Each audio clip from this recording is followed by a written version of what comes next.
ভোটে জয় হতে না পারে তখন আপনারা দেখেছেন সে তার গুন্ডা বাহিনী দিয়ে রাস্তার উপর ফেলে আমাকে মারধর করেছিল এবং আমি কোনো রকম সেখান থেকে আমার নিজের জীবন বাঁচানোর জন্যে সেখান থেকে আমি দৌড়ে পালিয়ে যাই। সে কিন্তু ভোটে পাস করেনি, আপনারা সবাই দেখেছেন। আমাকে মারধর করেছে এই কারণে যখন সে ভোটে জিততে পারতেছিল না তখন সারা জাল ভোট মারতেছিল।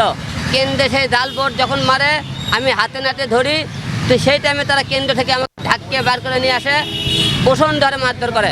যে আজকে আমি ভীষণভাবে খুশি এবং শুধু আমি একা না, দেশের জনগণ সবাই খুশি। এইরকম একটা লোককে ধরা পড়েছে, সে সন্ত্রাসী আমাদের দেশের সম্পদ লুট করছে এবং আমাদের জনগণের ক্ষতি করছে।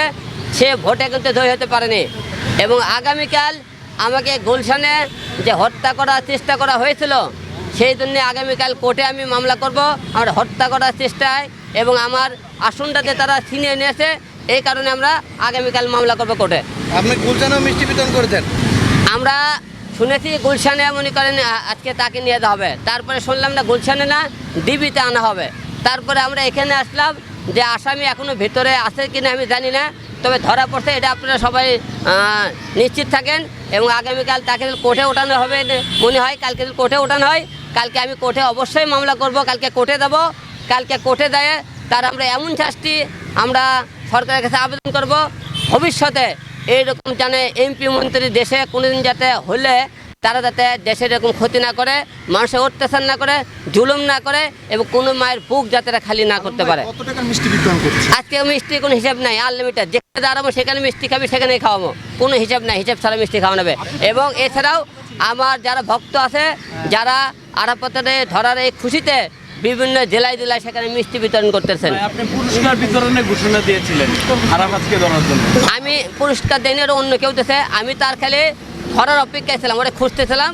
ওরে আমি ধরলে মনে করেন একটাই চাওয়া, তাকে মনে করেন মামলা দেবো, তার নামে শাস্তি এবং এমন শাস্তি, এই শাস্তি যার দেখে ভবিষ্যতে যারা এমপি মন্ত্রী হবে যাতে দেশের মানুষের ক্ষতি না করতে পারে। যাদের মিষ্টি খাওয়ালেন তারা রিপ্লাই কেমন দিছে? তারা সবাই খুশি, তারা আনন্দে মিষ্টি খাইতেছে এবং তারা নিজেরাও নিজের পকেট থেকে টাকা দিয়ে মিষ্টি খাওয়াইতেছে জনগণকে। আরাফাতের যখন আমরা ঢাকা 17 দাগ দুগ থেকে চিনলে মারের দাগ এলে খুশি টুসি মারছিল, আপনারা দেখছেন সেই যে মারছিল এখনও মারের দাগ আছে এখনও।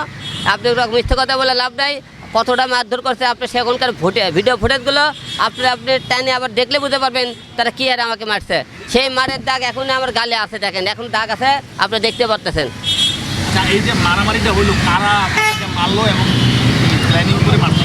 এরা অবশ্যই প্ল্যানিং করে মারছে। তারা ভোটে যখন আমি দেখছি জাল ভোট মারতেছিল, ওরা জাল সিল মারাতে আমি হাতে নাতে ঢুকি, তখন আমরা ওরা কেন্দ্রে মানে আমাকে ঢুকতে দেয় না। আমি জোর করে ঢুকলে ওরা ঢেকে তারা কেন্দ্র থেকে বের করে নিয়ে যাচ্ছে, বের করে আনার পরে তারা আমাকে বিষমভাবে মারধর করছে।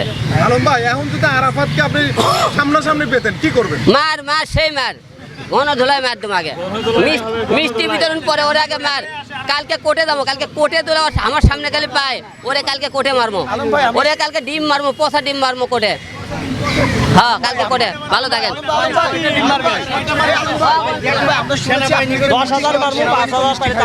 সবাইকে ভাই অন্যায় করে যারা প্রকৃত পুলিশ কন, এমপি কন, মন্ত্রী কন, যারা মধ্যে সততা আছে, অন্যায়কারী ধরলে সবাই সাপোর্ট করে। তারা অন্যায়কারী এই দেশের ক্ষতি করছে, এই জন্য সবাই সাপোর্ট করবে তাদের জন্য, আমি আশা রাখতে।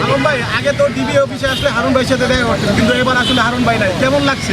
মিস করতেছেন কিনা? অবশ্যই ভালো ভাই। আমরা তো ভাই আমরা শোনেন, আমরা আছি কোনো কাজে, এমন কোনো এখানে আমি যে কথা যাচ্ছি কারো বিরুদ্ধে আসিনি, আমি আমার কাজে আছি এবং কারো বিরুদ্ধে মামলা নিয়ে আসিনি। কিন্তু এবারও এসেছি আমরা, আমি অন্যায়কে আগে থেকে প্রশ্রয় দিইনি, এখনও প্রশ্রয় দিই না।